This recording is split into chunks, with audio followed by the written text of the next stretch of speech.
Okay, we're going to get started. So I hope by now you've all had a chance to meet your table mates. As we like to tell the students that meet in this room, many times these are going to be your future partners, your future employees, your future funders. You never know where you'll make relationships work. And having graduated from Trinity 42 years ago, I will tell you that I have worked with a lot of my fellow alumni. And it's just it's a fascinating thing. So always stay in touch with fellow alumni, always stay in touch with the university, because you never know where opportunities are going to come from. So today, we are really appreciative of your showing up. This is the Tune Brunch for 2021. Just as there are a million ways to succeed in a new startup venture, in an entrepreneurial venture, there are probably 1,000,001 ways to fail. And so we have wanted to talk for a couple of years about some of those failures and the lessons that you can learn from them. But I want to go over 3 housekeeping items first. The first is you should have all received a sheet that you can keep track of some of the things you hear today, and hopefully that will help you in the future remember the good things and bad things that will benefit you in a startup. And sometimes it's not your startup that you're going to help, it's someone else's, relatives, friends, students. So many times it's a very a good thing to have. The second thing is I want to let you know that if you're visiting Trinity and haven't been here in a while in this beautiful new building, the Innovation Center, the restrooms are back here. So feel free to sneak out if you have to use the restrooms in that way. And then lastly, I had a professor send me a note last night, and he said, "Why is it you only have men on your panel?" And I wanted to just say, because women are too smart to agree to this. But why do they want to be on the failure panel? Seriously. Well, but there is some interesting statistics that you should know, and that is that the percentage of women that are becoming entrepreneurs is growing rapidly every year. But 10 years ago, women represented maybe 15% of the entrepreneurial market. Today, they represent about 31%, and I think it's growing every year. The other thing is that women don't take as many risks, I think, or didn't take as many risks as men did. And so I think, therefore, they are less likely to have failures, unfortunately, but we can learn something from that. So hopefully, you will take and hopefully you'll help us know. We invited 3 women this year, and they all told me, no, we don't have any failures to talk about. So hopefully you'll help us find more women that would like to share some of those experiences, because I think it's valuable for all of us. So as we get started, usually one of the joys that I have coming to this program is the fact that Danny Anderson has joined us for the last 5 years or so.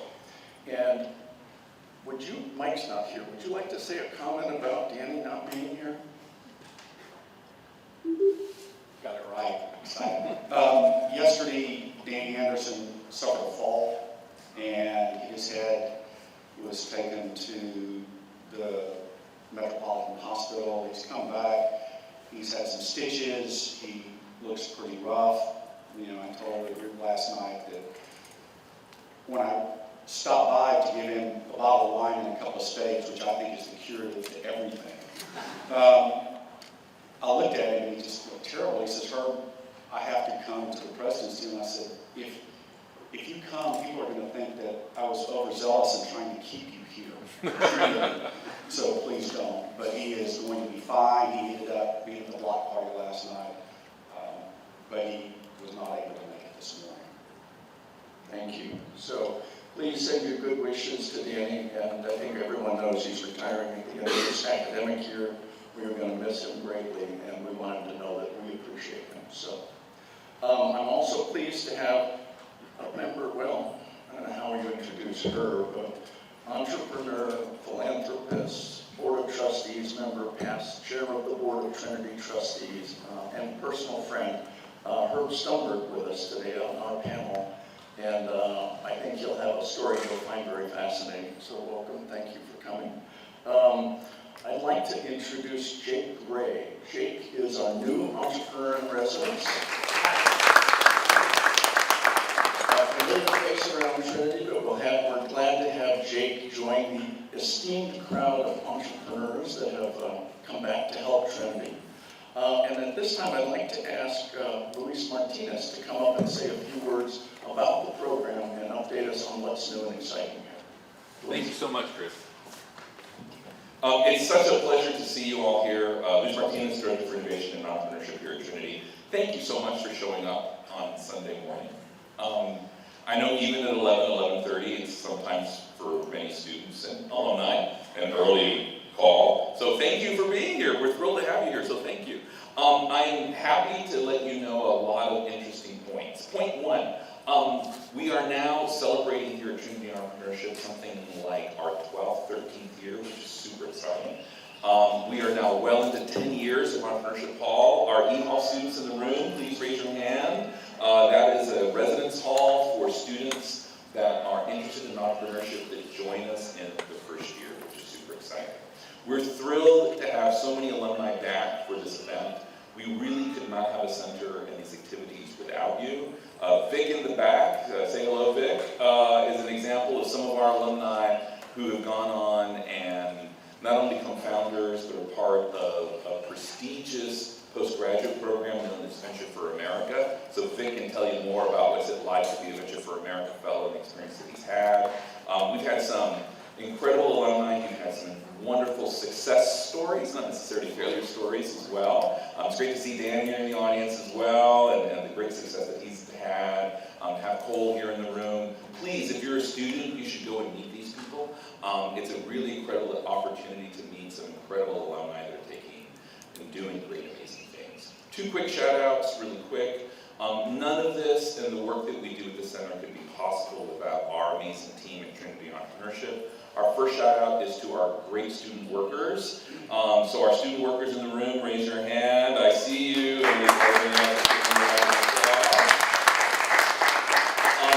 When I started 8 years ago, when the Brunch started about 10 years ago, there was no one in the office, or there was a part-time person in the office. We're now pleased to have a team of, are you ready? Are you sitting down? 4 full-time professionals that are working for Trinity Entrepreneurship.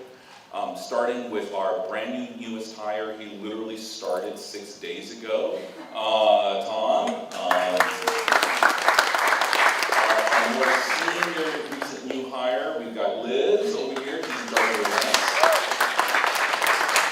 And of course, the person who deserves all the credit for all the good things we do.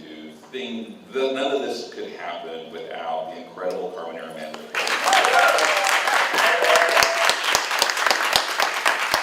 There are many opportunities for people to get involved. This is my last thing.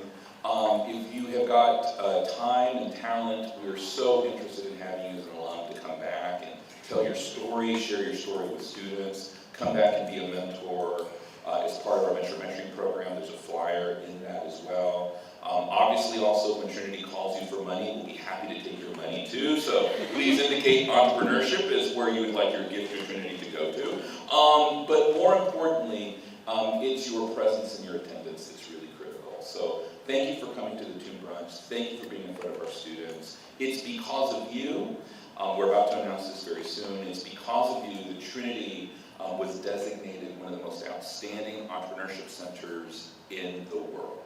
So a week ago, I kid you not, Trinity was bestowed the NASDAQ Entrepreneurial Center of Excellence Award by the Global Consortia of Entrepreneurship Centers. These are the entrepreneurship center directors around the world who designate who the best programs are in the world, and congratulations, you are a part of one of the best programs in the world.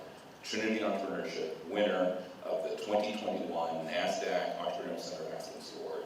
We couldn't have done it without your involvement, without your engagement. And so we can't keep it without your involvement and without your engagement. So thank you all so much for being here. Please contact us any way in which we can help and develop and work with you.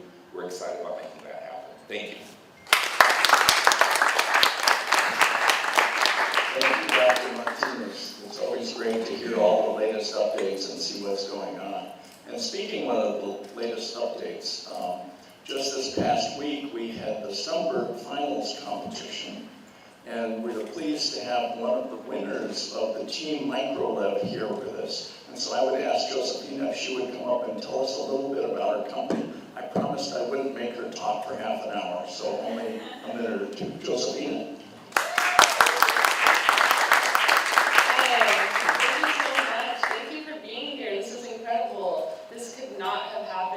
First, I'd like to thank Stunberg for everything, for the community you created and the competition. Just starting out at Trinity when I came here, I did not think about entrepreneurship. My mind was set on being a med student. I was like, I'm going to Trinity for their great med program, and it's incredible.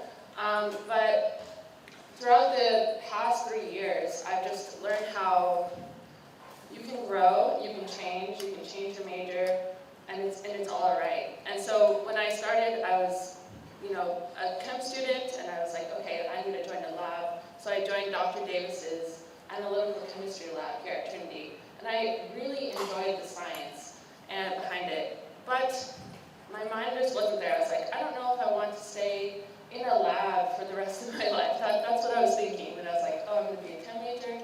So I talked to Dr. Martinez, I talked to Dr. Davis, and with the support of just amazing mentors, also Carmen, thank you. You really helped me expand my view of what Trinity could offer, and I discovered the entrepreneurship program, and it's incredible. What you guys do, you really promote and encourage the development of incredible ideas. And at first, I talked with my professor. We thought, oh, what can we do with this amazing science that we're doing in our lab? Maybe make a patent. And I was like, a patent as an undergraduate? I can never. But with the encouragement of y'all, we have grown into an incredible startup. And I'm so grateful for the opportunities that you guys provided. I'd like to thank Dr. Davis and my co-founder, Benny, who sadly could not be here. They're just incredible teammates, and we're so grateful for the opportunity. Thank you, Herb. And what else would I like to say? Tell us what your company does. Right, about Microlab. So we recognize that there are a lot of threats facing us. There's climate change, there's a lot of airborne pathogens, as we all know, we've all experienced in the past 2 years. And how do you think they're all connected?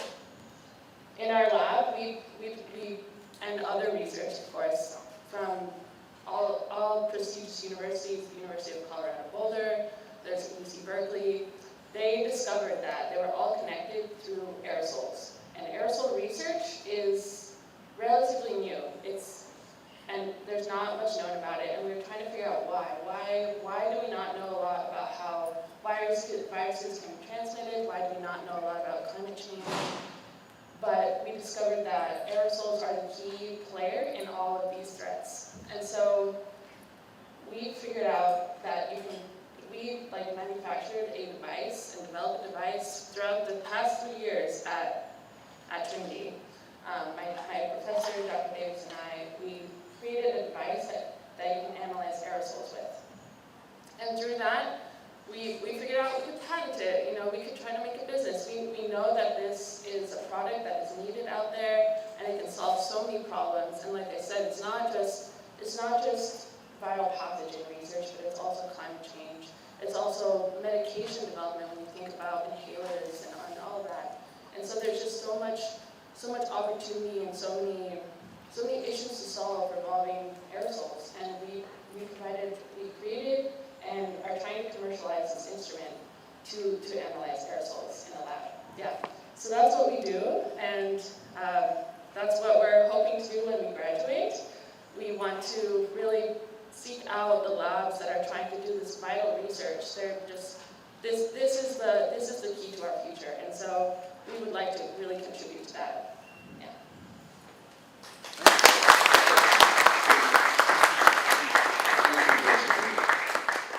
So I think we want to take and talk about what today's program is and how we came about doing this. About 6 years ago, we had a speaker at one of these breakfasts by the name of Jeff Smith. And Jeff, you may know, is a Trinity alum who helped start OnRamp, which is one of the first internet providers in Texas.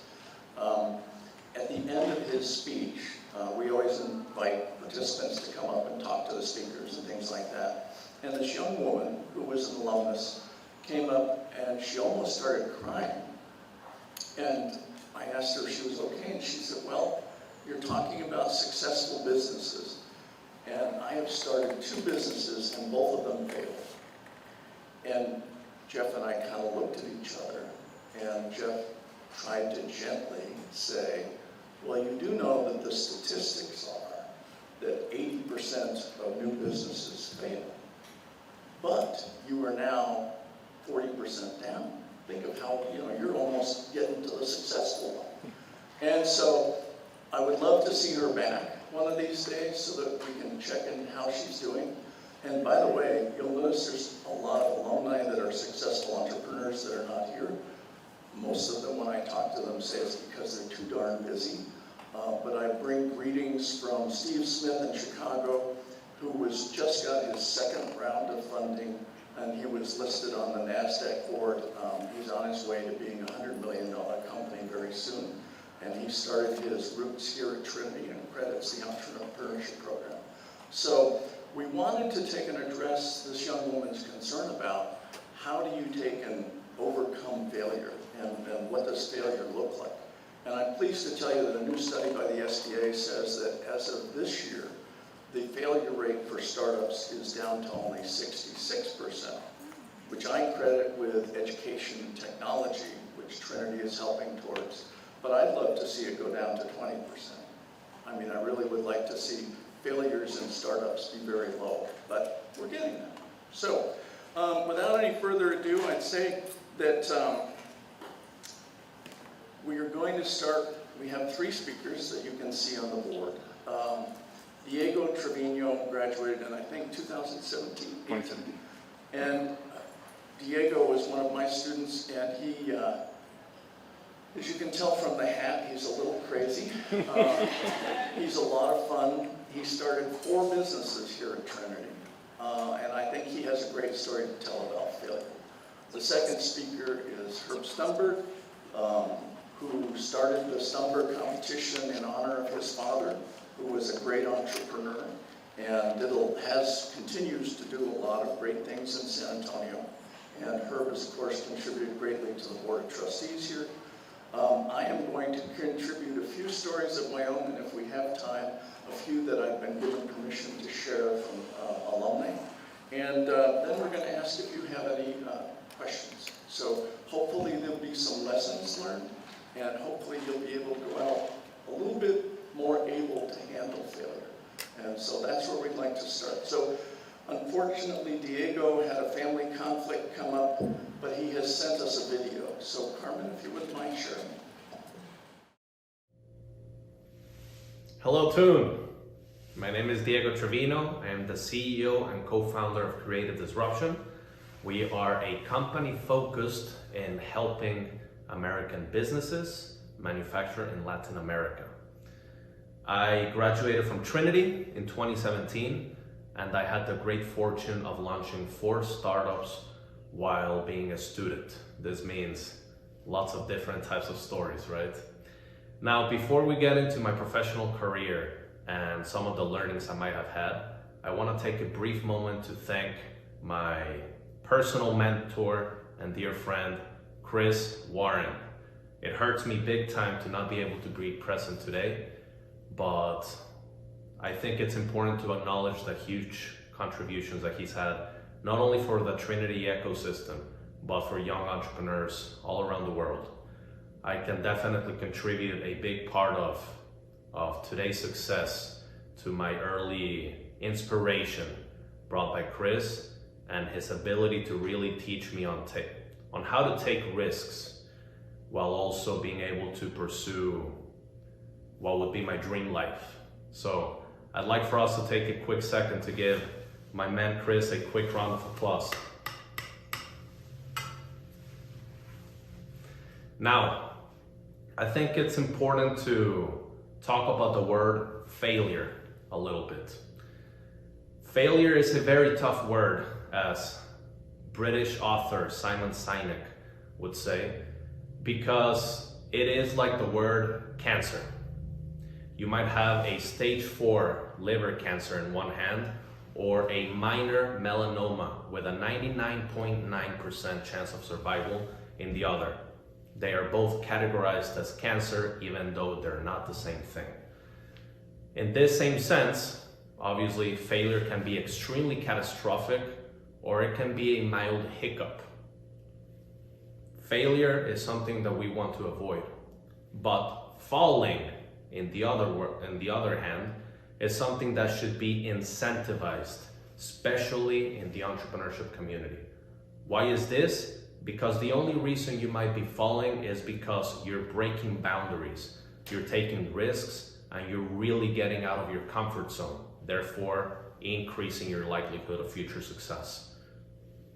Every startup has had every successful startup has had plenty of different types of fallings that they've stood up from and become better. So, in that sense, getting back to the F word, I'd like to share with you guys one of my biggest learning experiences. So, as I was thinking on which one to touch on, I landed on my second venture, which was called Inverbits LLC.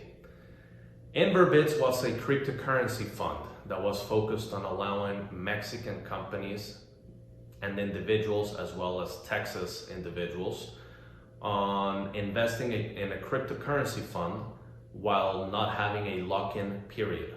Traditional funds asked for their users, their investors, to keep their funds in the fund for at least 3 years. In our case, we would allow them to withdraw their funds whenever they wanted. And that, as you may imagine, created operational chaos. So even though we did not have any unfortunate situations with our clients or with the loan, you can imagine that it was extremely, extremely stressful. So what I recall the most about that venture was going to bed with a stomachache and waking up with a headache, right? And why is this? As you guys understand, the nature of the industry itself is stressful, right? Especially when you're dealing with such a volatile market and something that is so high in fluctuation.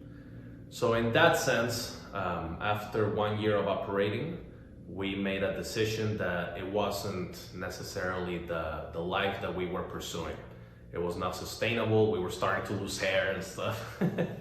And it just wasn't what we wanted to do. So we closed the fund successfully. And my co-founder and I decided to pursue other ventures, which fortunately right now is pretty successful, which is Creative Disruption. But in that sense, the reason why I would call this my biggest falling is because it taught me a very important lesson on understanding that it's important to know where you want to take your life, what your life vision is, and make sure that you build a business that matches that perfectly, not the other way around. The way that most entrepreneurs start building businesses nowadays is actually finding an opportunity within the market, which in this case was crypto. Obviously everyone wanted to make money, especially as a student, and not thinking about the long-term repercussions or even doing a simple analysis of whether the industry's culture and values align with those that you like to live by. So in this case, what I learned from it and that I started applying to my other businesses was to really do a thorough life analysis before I start something, and therefore check and say, okay, does this go hand in hand with the life I want to be living? So what is a simple exercise that I started doing, for instance? I said, okay, close your eyes. In 10 years, what type of city do you want to be living in? Do you want it to have nature? Do you want it to be urban? How many hours do you want to be working per week? What type of car do you want to be driving? What type of house? You know, get as specific as you can. And then you're going to be able to walk it backwards and say, okay, what different industries allow me to have this type of lifestyle, right? In this case, with Creative Disruption, we've been able to build something that is highly, it can be very automatic. And therefore, by having a lot of outsourced partners and basically all of the infrastructure that we've been able to implement, we've been able to create something that, I don't want to say works by itself, but that allows us to have a life balance.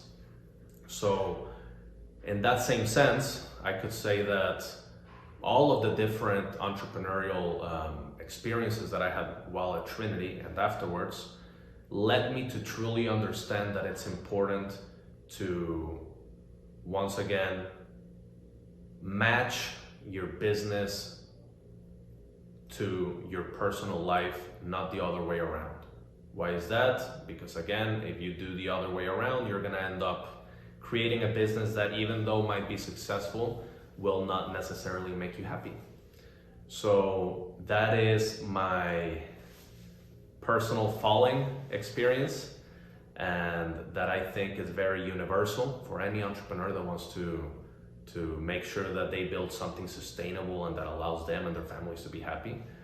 And yeah, I appreciate you guys so much for letting me share my experience here. Once again, thank you to Chris, to the entrepreneurship community, and to Mr. Stunberg for allowing the entrepreneurship department to have such a safe environment to fall, stand up, and therefore increase the chances for every student entrepreneur to have a successful business in the future.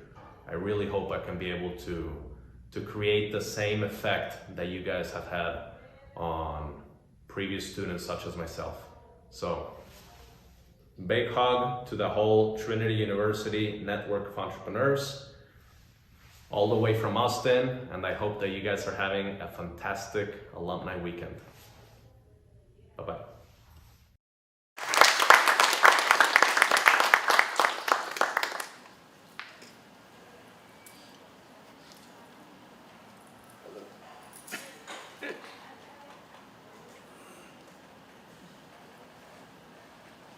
It's never good with buttons. Thank you. Technology never liked me. Okay, so now, Diego, if you get the opportunity, since he lives in Austin, he does come down here a fair amount. If you get the opportunity to spend time with him, I think you'll find he's quite a character. And I don't think he's going to slow down anytime soon. So 4 is just the beginning number, right, Luis? Oh, yeah. Yeah. That's just when he was a student. Yeah, that's when he was a student. So our next guest speaker is Herb Sumber, and Herb has, I think, a fascinating story to tell, a very personal story, and we look forward to hearing that. Herb? Thank you, Chris. First of all, as I was graduating from Trinity, I got a call from a friend of mine from Pennsylvania, or 2 friends, and they had come up with a really interesting idea on developing an underwater decompression computer.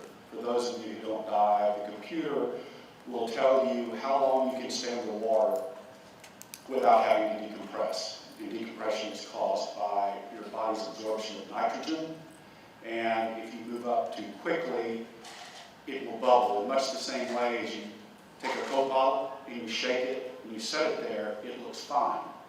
But when you pop the top, the bubbles come up, and that's called the bends. And so originally, people used basically a watch and a pressure gauge and a set of tables to determine how long you could stay under the water.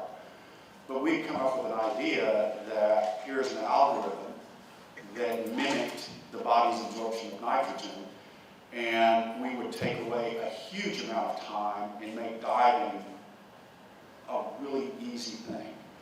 So my role in the company was clearly not technology, but I put together the business plans and raised money and did marketing while I was at the University of Texas. So this is the first underwater decompression computer. I'll toss it and I'll look at it, because when you feel it, it's heavy, it's unwieldy. But when you're underwater, it's not a problem. But it's built like that because, one, people tend to drop technology and they break, so that has to be extremely well insulated. It's got to be waterproof because that particular unit needs to go to 300 feet. And it needed a huge amount of battery power and computing power. So it was an incredible hit. Nobody had ever had anything like it. There was nothing in the market. When we brought it out, I got to meet Jacques Cousteau and Philippe, and here's one of the causes of failure. It's this. This is the cover of Skin Diver magazine, and we were on a high. And this is in my office because it represents hubris. It represents arrogance, which is one of the really big causes of your first failure. And this was the failure.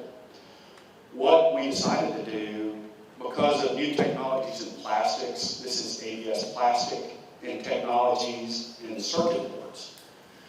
Instead of having 2 circuit boards, we were able to have one. We used ABS plastics and had an engineer make it to where it would supposedly withstand pressures down to 250 feet. We were in a hurry, and what we decided to do was only test this to 60 feet, which is 2 atmospheres, because we felt that we could just run the numbers and then, extrapolate it down and it would be perfect. And that's what we did. It saved us about 50% in the development costs and timing, because getting a machine that could take you down to 6 atmospheres was very expensive. What happened when you take this particular computer down to 90 feet, it torques. Salt water falls in here, and it's an absolute failure. Every single piece failed that went to that depth. And put us in this, we were fortunate that we didn't kill anybody, because we easily could have. So everything comes back. And one of the worst things for an entrepreneur is called a down round, which is you borrow money at a valuation that is half of the last time you did. It's painfully dilutive. And for 2 reasons. One, we needed to get this fixed, and to get our reputation back. We needed to get a new product out that was as visionary as the first one. And I went from having a very significant ownership in this company to about 1% just to make it go. So we came out with what we thought was the really visionary one. This particular computer hooks onto your breathing apparatus. It tells you how many minutes of air you have left. It absolutely times your air consumption with nitrogen. And we're really, really, really excited about it. Except we didn't have a reputation to execute it. And so as U.S. divers came into the market and we're losing market share, my business partner and I went down to the Cayman Islands to test this particular model down to 250 feet, which would have made a huge difference. And as we got off the airplane, we looked over, and there was a firefighter standing at the wing while they were refueling the plane. And we saw the firefighter. They just stopped at the bottom of the steps and just looked and said, well, this is up to an air tank. What what can we do? And that particular moment was the time where we came up with what's called a personal alert safety system for firefighters. If you're a firefighter, they're required to wear a motion detector. There's an absence of motion for 25 seconds, the alarm goes off. It's called a man down alarm. And it is mandatory now for all firefighters. So what got us out of failure at that time was presence. That to always be aware, because without that one moment, had they served one more beer on that plane, is what I say is it wouldn't have happened. So, next step, we took, this became, the very first pass device, and we worked very hard to get it out into the market. It was well received. We had a lot of problems getting the manufacturers of breathing apparatuses to accept it, because the problem with this particular piece is if it fails, you are probably going to die. And so that's why it's over-engineered. It looks like this. It's twice as big as what it could be, because you're going to die. And it's one of the difficult things where you're making a decision is, what is the value of the human life? Because we can engineer that to where it almost never fails. But it's too big, too heavy, too expensive, nobody will ever use it. Or you take it down a notch where it's going to fail. At some point, somebody is going to die. However, it will save 50, 60 times, people would say. So that was what we were trying to tell people, is we were going through the development. It ended up, several of the companies decided that they would like to infringe upon our patents. And what began a 9-year patent infringement suit. And so that process took every penny I had, hopped everything, and it ended up going to a 6-week jury trial here in San Antonio. And next little bit about turning, failure into success. When I was at Trinity, I was forced to take a drama class. And that's the last thing a business major wants to do, is deal with drama. And they were just not my peeps. I saw nobody I knew, and I'm in that class getting a level of criticism that I've never had before. And the professor going, pick the biggest critic in that audience and sell them. You sell them on your story, your character. When you sit in front of a jury for as long as you do, you can see who doesn't like you, who doesn't believe you, and you sell to them. And you talk, because in 15 years of documents, you're going to say some pretty stupid things. I am a pro of not only getting 1 foot, but 2 foot in my mouth, and they sort of stay there. And when you're having to explain some of that juvenile thing that are in documents to a jury, you have to own your mistakes. Another lesson, always own your mistake. Because it may not be your fault, but it is your problem. And you have to own that. We ended up and have faith. Because I truly was going to lose everything. Everything I ever worked for, everything I ever had, I lose that case and it's gone. And so the pressure's there, and the faith that gets you through. We won the case. It was a $73 million event. And, the first thing I did was apologize to my kid for being absent. And Diego brought it up. What is truly valuable? It's your God. It's your family. It's your friends. And you have to look at that as part of the return on your investment. Because when you get under stress, you forget what's important. Because all you care about is you. Last piece is respect. We took the jury out to dinner after, and they were sequestered for 2 weeks, and I was already under a level of stress, but to wait 2 more weeks for them to come out, jury. And one of the things that my mother and father taught me was you always stand up for your elders, stand up for women, and do not sit down. And so, randomly, I never sat down before people in the jury did, ever. And what they told me is they were testing me. After about a week, they picked that up. And then one of the women, they'd stay up an extra 10 seconds just to see if I would sit down before they did. And they said, that showed you were real and you respected us as people. So, you go from failure to success, but you pick it up. It's like, don't be arrogant. Because we assumed we could do it, we put thousands of people at risk. We could have killed people because we were arrogant.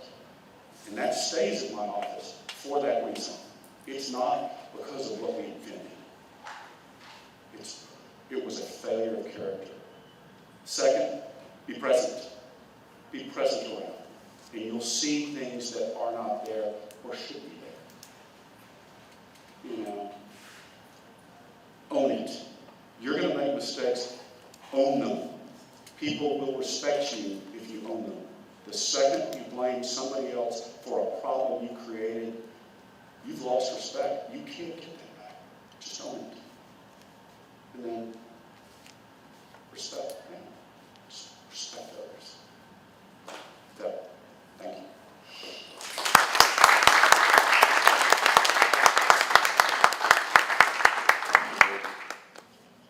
Well, my story is almost in the middle of your 2 stories, I'm afraid. So about 4 years after I graduated from Trinity, I was running a distribution operation. And I was director of operations for a $20 million food company. And my warehouse manager and I saw a business opportunity. And my mother, who passed last year, would tell you that she knew I was an entrepreneur from when I was about 5 years old, because I had 5 brothers. And we would go to the movie with our allowance once a month, and my brothers would buy these giant candy bars, and I'd buy a bag full of penny candy. And after they'd eaten their 1 candy bar, I'd turn around and sell them my penny candy for 5 cents a piece. So I learned that when you find an opportunity, you look at how you can gracefully and morally and ethically take advantage of it. They were my brothers, so that's different. So 4 years out of college, I'm in LA, running a manufacturing and distribution operation, and the trucking industry changed. And so, old history, 40 years ago, transportation industry used to be regulated by the federal government. Everyone had to charge the same amount of dollars per mile from point A to point B, no matter where you're going in the country. And I was managing 75 owner-operators delivering our food all over the U.S. And then they deregulated it. And everyone went, well, how can I make myself different? So pallets, wooden pallets, a very low-tech thing that had been around for decades, became a distinguishing feature. So if you could drive into a dock and say, okay, this is a hand-stacked load, which means you don't need pallets, but I will give you, I will give you the labor to put the hand stack on, or if it's a palletized load, I will give you the 24 pallets off. Then that really worked out for people. The problem was when you came in and you brought in pallets and it was a hand stack load, he's not, then you as basically were eating the cost of dropping off 24 pallets pallets, which then was about $7 a piece, now it's about $15 a piece. And you basically lost $150, $200. So we came up with the idea of using technology to track those pallets. So a company would come in and they'd give them credit for 24 pallets, or they'd debit their account for 24 pallets. The problem was that we sold it on the sizzle and not the steak. We sold it based on the computer technology as opposed to the thing that the customer really cared about, which was my $15 a piece pallet. So we had two problems that happened simultaneously. We had gotten a lot of market press in the transportation industry, and we were actually getting ready to do a major rollout when two things happened. We tried to do a merger with a company called CHEP, C-H-E-P, which if you're in any of the warehouses like Costco or Sam's Club, you'll see the pallets that have blue on the sides, they're all blue. CHEP is a division of Brambles out of London, England. And we presented to their Canadian operation and they loved it. And they turned us down. And we were just shocked. Why would they turn us down? And the president of their Canadian operation quit the company and came and joined our staff. And so we said, okay, we're just going to keep going. Well, two things happened. Our main investor ended up with throat cancer and died. And in exactly the same month, CHEP announced that they were investing $70 million in the U.S. And we had given them our business plan, we had given them all of our stats, and we thought they're basically going to take our business. And we're a startup. We had no investor, and we basically were like, this is our market, it's just evaporated. So our board decided we weren't going to continue. We closed down the operation. I will tell you that, and that was our big mistake, to this day, that company never took our market. It is the market that we were addressing has still not been addressed. They went in a completely different direction, mainly because we had our attorneys tell them that we would sue the heck out of them if they copied our market. And then the second thing is, it turns out there were a lot of people that wanted to invest in it. We just hadn't, I got one of the last people we talked to right before all this happened was a guy that showed up at a meeting at a Holiday Inn in Long Beach, California, driving a set of doubles, which is a tractor trailer with two half sets. And he had a cowboy hat and cowboy boots, and he came in and he listened to our pitch, and we were offering him 5% for $200,000. And he looked at me and he said, I will, without thinking about it, he said, I will give you $250,000, but I want a full 25%. And so we huddled and said, no, thank you very much. And after he left, I turned to my partner who brought him in and I said, who is that guy? And he drove away in this half set. And he said, oh, that's Jerry Moyes. Jerry owns Swift Transportation. He also owns the Arizona basketball team. This guy was worth probably about $2 billion at the time. So my story is more about knowing sometimes that you're going to make mistakes, or that things that happen aren't the end of the world, that there was money out there, and that our competition didn't actually take our market. You sometimes have to persevere and understand that what looks like a failure may only be a failure on paper. It may not be real. But at the other side of the story, I would tell you that there have been businesses I met over 30 years of consulting that you need to know when to quit. And you need to know what real failure is and when to stop doing. So, at this point, I'd like to invite anyone else in the audience that might like to share a failure story. Is there anyone that would like to take it? I know that every entrepreneur here has been successful, so I'm not going to push you on. But if we have time, Carmen, I want to take and share two other brief stories. The first one is, I got a call about 2 summers ago in August, and it was from a team of students who shall not be identified that were working in the entrepreneurship program. And they said, Professor Warren, we want to tell you that we've just finished an app that we've been working on for 2 months. And I said, great. And they said, we'd like to send it to you right now. We're about to put it on the App Store. We want to charge 99 cents a piece. and we want your opinion on how it works. So they sent me the app, I opened it up, they were still on the phone, I looked at it, I tried it out, it functioned perfectly. And I said, give me 1 second. And I went online on the App Store, and I Googled the type of app they had. And I said, I really wish that you had remembered one of the first things we talked about in class, and that is do research on your market. Know what you're building and why. Because I find 157 Spanish language translator apps on the App Store, and over half of them are free. And it was such a devastation to the students, but it was a devastation to me too, because that meant that I hadn't pushed the issue enough for them to know if you don't do your market research, you're going to take and maybe build something that no one's going to buy. So the second story, which I'm sorry he's not here, he had signed up to take and give this story last year, but he gave me permission to take and tell the story. And there was a computer science major at Trinity that went to Trinity from 2001 to 2004, and then dropped out as a second semester senior.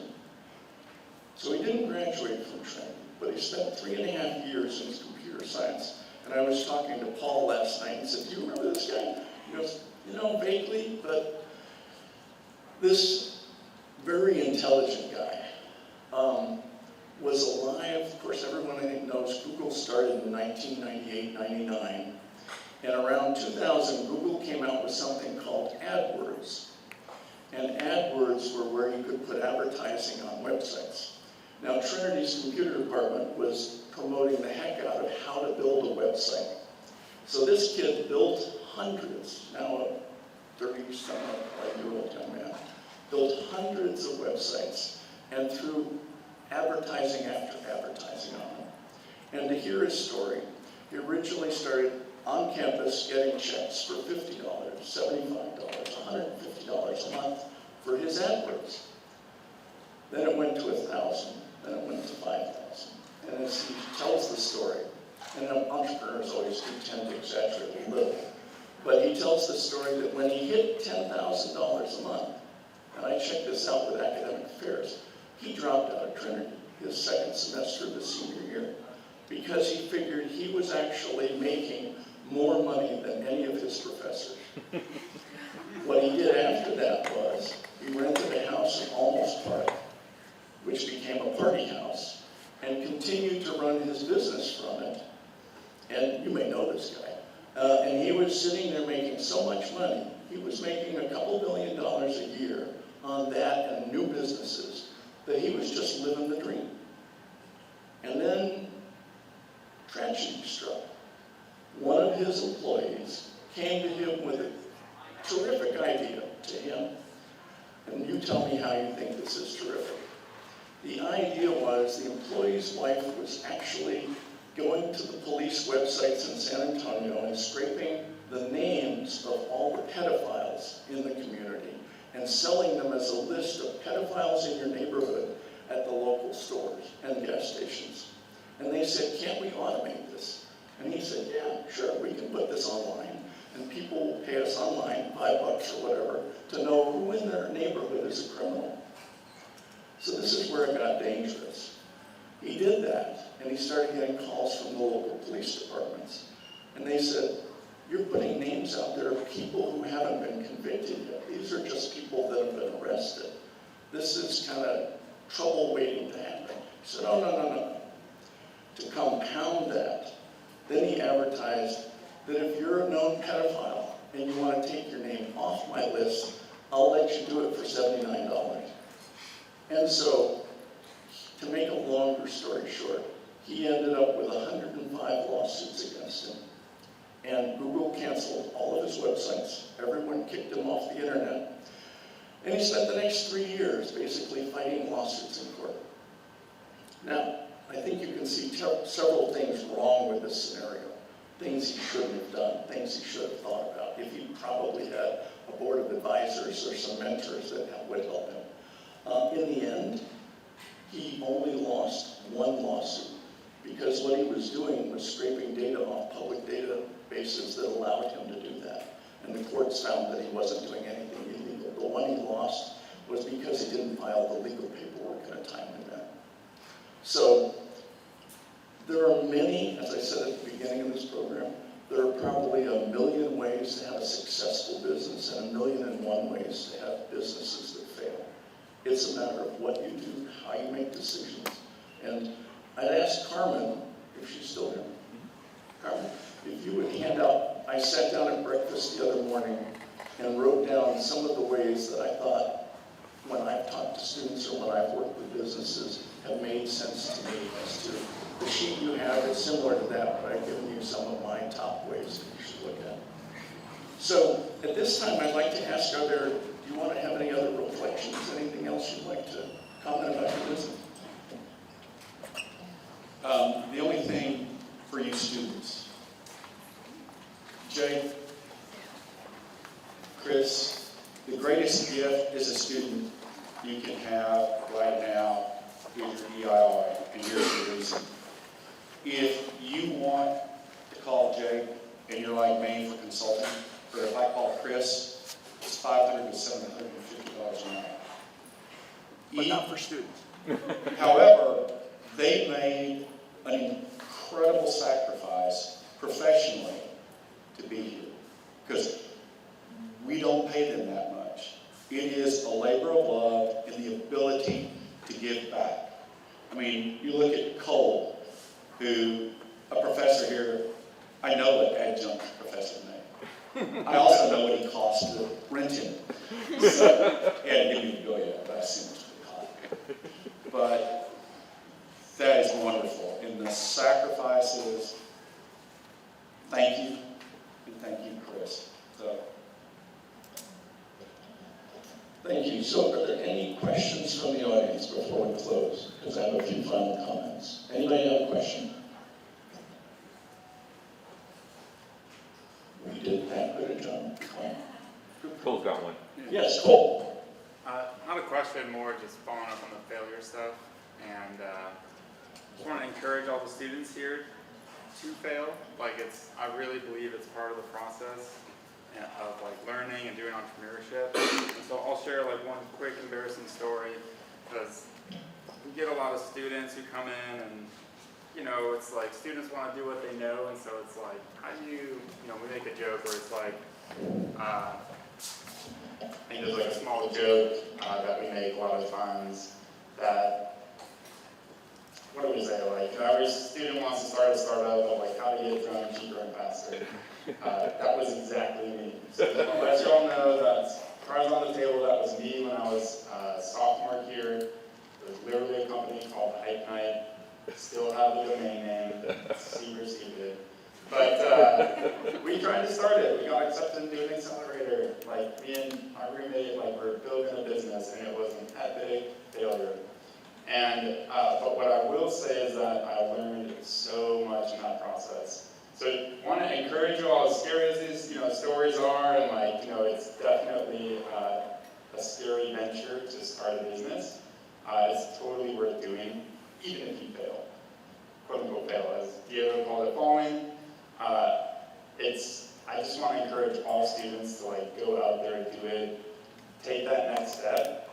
You probably know what it is. If you don't, we have very smart people we can talk to and talk to your program, department, a lot of people surrounding this organization to help you be successful. Know that failure can be a part of that process. It was for me, and it was a great experience. Failure. So just want to encourage you all, even if that looks scary ahead, do it anyways. Thank you, Cole. And lastly for me is, if you were ever an athlete, the coaches, they all say this: the failure is not getting up. And that's the key.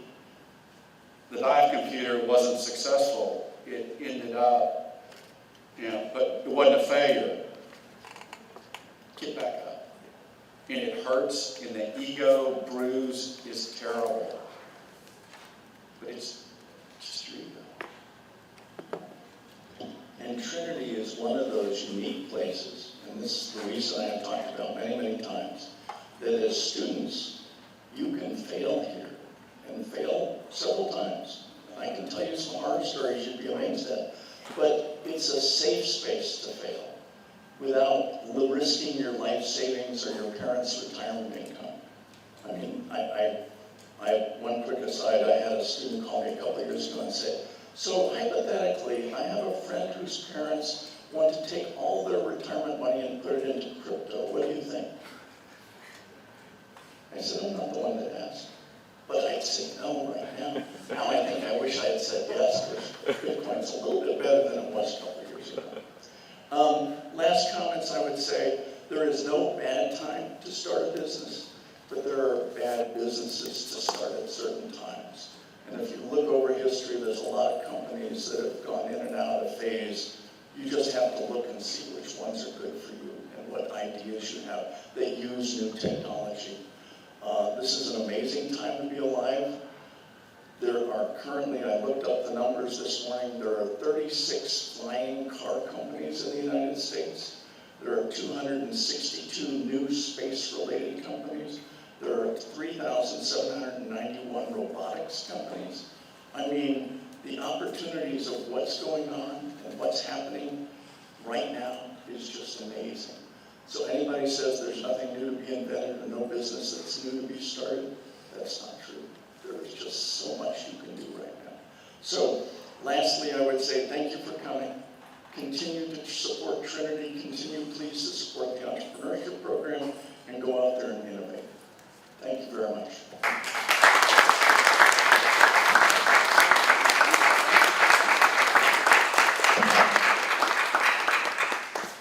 So, before we end, I think everyone in the room, I think the comments that Diego made with regards to the impact of Chris Warren are shared. Chris has been such an integral part of things that have been happening here at Trinity Entrepreneurship. It was with Chris, when the program got started over 10 years ago, who said, I think it's really important to connect alumni that are entrepreneurs. He started Tune. It was through his efforts that this brunch happened at every alumni weekend since 2008, right? 2007, 2008. We could not have this last year. Sorry, COVID. We're here back again this year. It was through Chris that he said, you've got to have the alumni involved. The alumni have got to get engaged. We've been having alumni engaged. Chris talked about like risk and failure. Listened to a pitch about this program I had an idea for called Entrepreneur in Resident. And I said, we're not ready yet. We're about a year away, but would you do it anyway? And he did. And so he built the EIR program. Chris was our inaugural Entrepreneur in Resident. What you see is what that program is like and how it's engaged and how it's involved with students. Is because of Chris. His hard work in connecting this program with donors, none of this could be possible without the philanthropy of people like Stunberg and other friends of this program who have gone and given up not only their time and talent, but also their treasure to make this program possible. Chris has been such an incredible part of our program, and we wanted to take a little bit of a moment right now to recognize Chris's unique contributions to the work that we've done. So on behalf of the Trinity Entrepreneurship Department, Chris, our students, our faculty, our staff, your fellow alumni, we'd like to present this to you in recognition of the outstanding contributions to the development of the entrepreneurship program at Trinity University. Please join me in thanking Chris Warren.